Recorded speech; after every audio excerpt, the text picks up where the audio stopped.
Bonjour à tous, bienvenue pour cette 8e vidéo du challenge FTMO et MyForexFunds. Là, on va voir les interventions du mardi 19 au vendredi 22 juillet 2022. C'est un petit résumé de la semaine en fait. Alors on va voir ensemble ce qui s'est passé. Pour rappel, si vous avez la moindre interrogation, si vous voulez les moindres informations sur nos live trading ou bénéficier d'un entretien personnalisé totalement gratuit, vous avez toutes les infos dans les commentaires. Donc, qu'est-ce qui s'est passé le mardi 19 ? Eh bien, le mardi 19, le marché était très en forme et ça a démarré super tôt. Moi, j'interviens pas avant 8 heures. Voilà, ici, ouverture à 8 heures, pré-ouverture 8 heures, puis ensuite ouverture des marchés à 9 heures. On voit toujours qu'il y a des petits zouigouis là, dans ces horaires-là. Ici, ça a commencé à décoller à 6h45. Voilà, 6h45, c'est trop tôt. Après, j'ai pas raccroché le wagon. J'ai estimé qu'on était peut-être trop tard, ou bref, j'ai pas voulu rentrer en position parce qu'on n'était pas pile poil dans les clous de la méthode.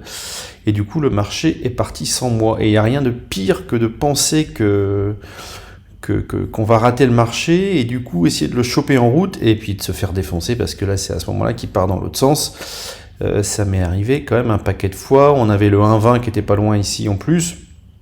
Bon, bref, pas d'intervention le mardi. Alors évidemment des regrets. Je rappelle que le trading est un sport de frustration. Mais au moins pas de perte, donc aucun ordre le mardi 19 juillet. On va ensuite attaquer le 20 juillet. Hop, le 20 juillet, qu'est-ce qui s'est passé? Alors là, on était plus clair, on était sur de la haussière, toujours au-dessus du pivot journalier. Le problème, c'est qu'à partir de 8h, ça descend. À 8h30, ça commence à remonter.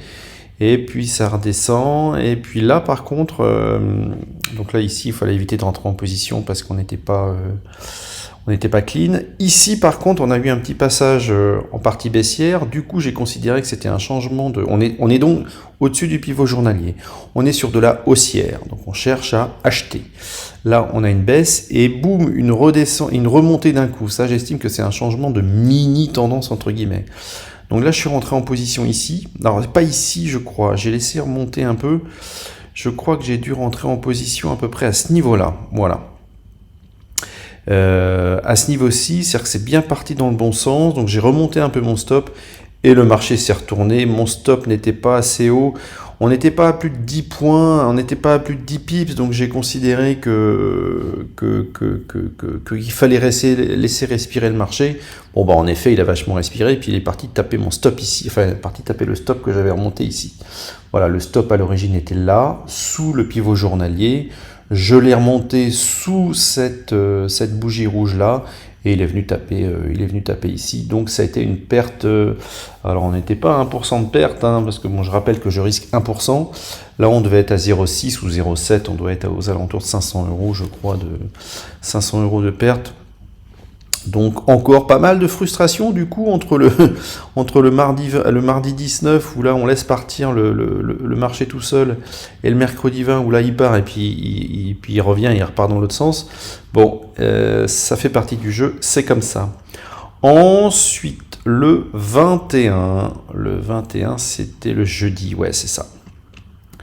Le 21, qu'est-ce qui s'est passé le 21 de mémoire ?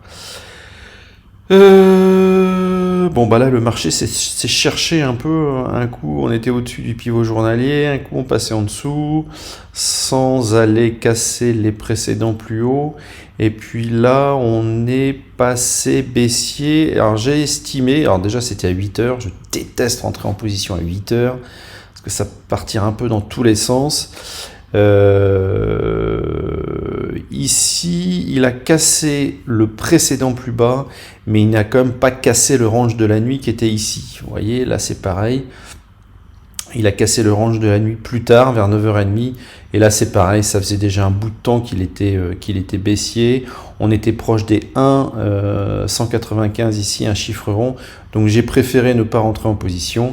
et c'est la deuxième fois que j'ai préféré ne pas rentrer en position, et là il a continué à descendre, donc j'aurais pu rentrer, je ne l'ai pas fait. Il faudrait peut-être que je réfléchisse un peu moins et y aller un peu plus franco sur les coups de 8 heures là, pour accompagner la baisse, parce que là sinon c'était une super journée, ça se terminait où? Ça se terminait ici. En fin de matinée, vers 11h40, il y avait un 19,37, et si j'étais parti d'ici, un 19,76, il y avait une quarantaine de pips à prendre, c'est toujours bien. Eh bien, je ne l'ai pas fait. Donc, pas de regret, il ne faut jamais avoir de regret. J'ai estimé que les signaux n'étaient pas assez forts, contrairement à la veille où ça ne s'est pas concrétisé. Bon, c'est un choix, c'est comme ça. Pas de perte non plus, ceci dit. Et le vendredi 22, pardon, hop, on est là. Alors vendredi 22, il se passe rien. Là, il se passe rien. Il y a vraiment un range autour du pivot journalier, ce qui est un peu pénible.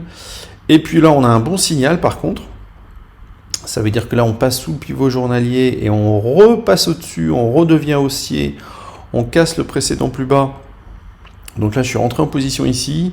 Il est bien monté, il a bien fait le job. Je me dis, bon, ça démarre, c'est super. J'ai remonté mon stop, alors pas en break-even parce qu'on était un petit peu en positif. J'ai remonté mon stop et là, ici, poum!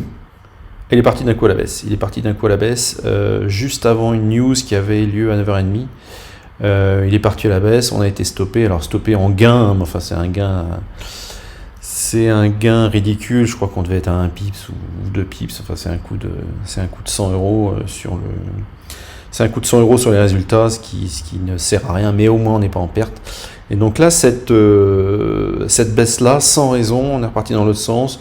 Puis après, il a divagué un petit peu toute la journée, là, sans vraiment prendre de tendance.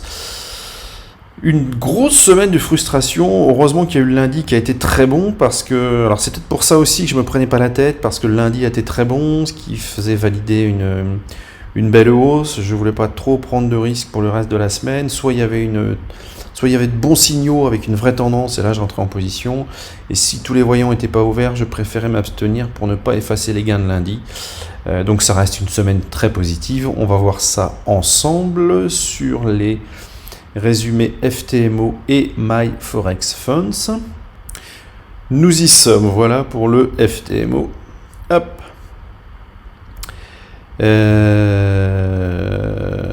Donc on est où? Là ça a été mis à jour, tout ça absolument. Ça c'était la semaine dernière. Donc voilà la belle hausse de l'indice qui a permis de récupérer les bêtises de la semaine précédente. Ensuite la perte de mercredi et la réhausse de le petit boui-boui là de vendredi matin quand il y a eu un retournement de tendance. Donc on stagne en fait, toujours, on n'arrive pas vraiment à avoir une stabilité, une bonne tendance là, avec de bons signaux le matin de façon assez régulière. On est toujours positif bien sûr, 833 euros de gain, 833 euros de gain pour un target de 4000 qui doit être fait avant le 27 août, nous sommes le 24 juillet. Eh bien on va travailler le truc, on va continuer, il n'y a aucune raison de s'arrêter ou de changer quoi que ce soit. Allons voir maintenant pour My Forex Funds. Nous y voilà, donc là on est toujours en positif bien sûr, on a nos 204 000 de résultats pour l'instant, ce qui représente 2% de hausse pour 8% à faire, il reste 5 jours. L'objectif va quand même être de finir positif, parce que qu'on puisse reprendre les choses soit à zéro. Pour My Forex Fund, il y a deux solutions. Soit on finit à plus de 6%, et à ce moment-là on a 15 jours ou 4 semaines de rab, je crois. Soit on finit positif, et là le challenge repart à zéro. Donc on va voir ce qui va être fait cette semaine. Ça va dépendre du début de semaine. Si on a un bon début de semaine avec un 1 ou 2%, je rappelle que pour My Forex Fund on multiplie le risque par 2 parce que je risque 2%, ça peut aller très vite. Et ben si jamais ça ne va pas vite, et ben on essaiera de viser